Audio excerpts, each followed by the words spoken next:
Hello, আজকে খাসির মাংস রান্না করছি আমার এক ছেলের অনুরোধে। তো কি মশলা দেব, কিভাবে করব সেটা দেখাবো আমি আজকে। তো প্রথমে আমি কটা তেজপাতা দিয়েছি, হলুদ, এতে গুঁড়ো মশলা ভাজা মশলা দেব, তাহলে সেই জন্য স্বাদটা টেস্টটা অন্যরকম হবে।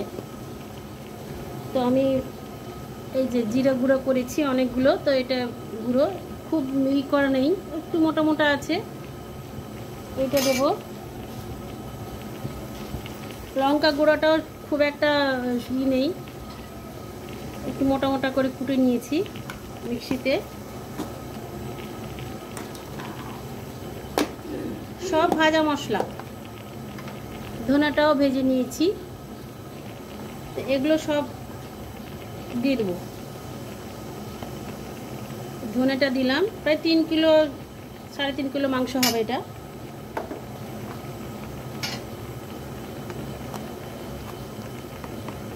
জিরাটা দিলাম,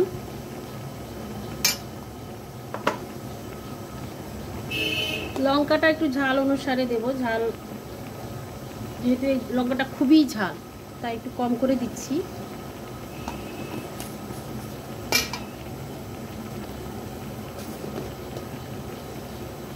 লবণ,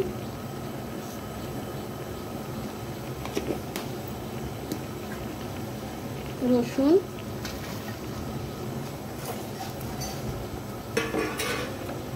পেঁয়াজ,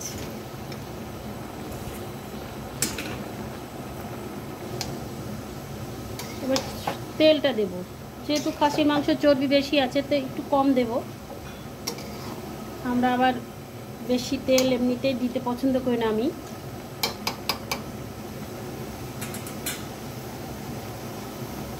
মোটামুটি 250-300 মতো দেবো তেল, সরষের তেল হয়ে যাবার লাগবে।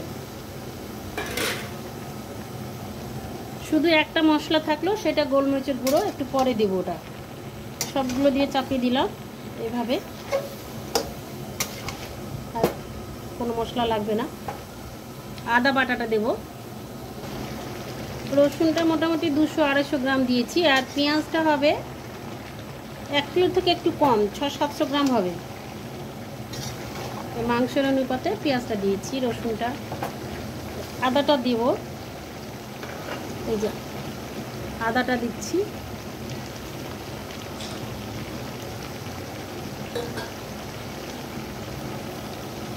ধনে জিরে লঙ্কা সব খোলাতে ভেজে গুঁড়া করে নিয়েছি। এই ভাজা গুঁড়ার সেন্টটা না খুব সুন্দর হয়, মাংসের টেস্টটা দারুণ হয়, বাজারের কেনা মশলার থেকে শতগুণে ভালো।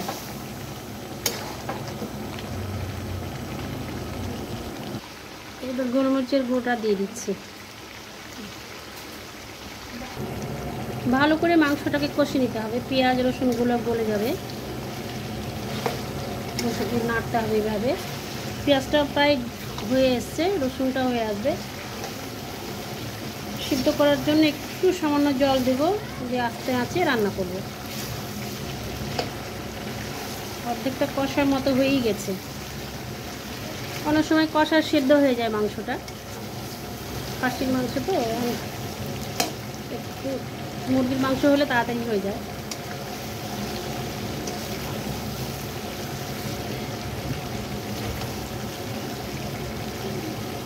কষা হয়ে গেছে, এবার জল একটু দেব সামান্য,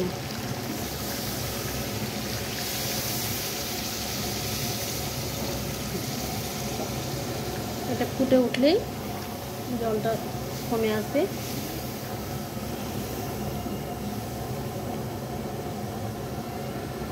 এবার আঁচটা কমিয়ে দেবো আর ঢেকে দেবো, আস্তে আস্তে হবে। প্রায় হয়ে এসছে, জলটা একটু শুকাবে আরও, তাহলেই হয়ে যাবে এটা।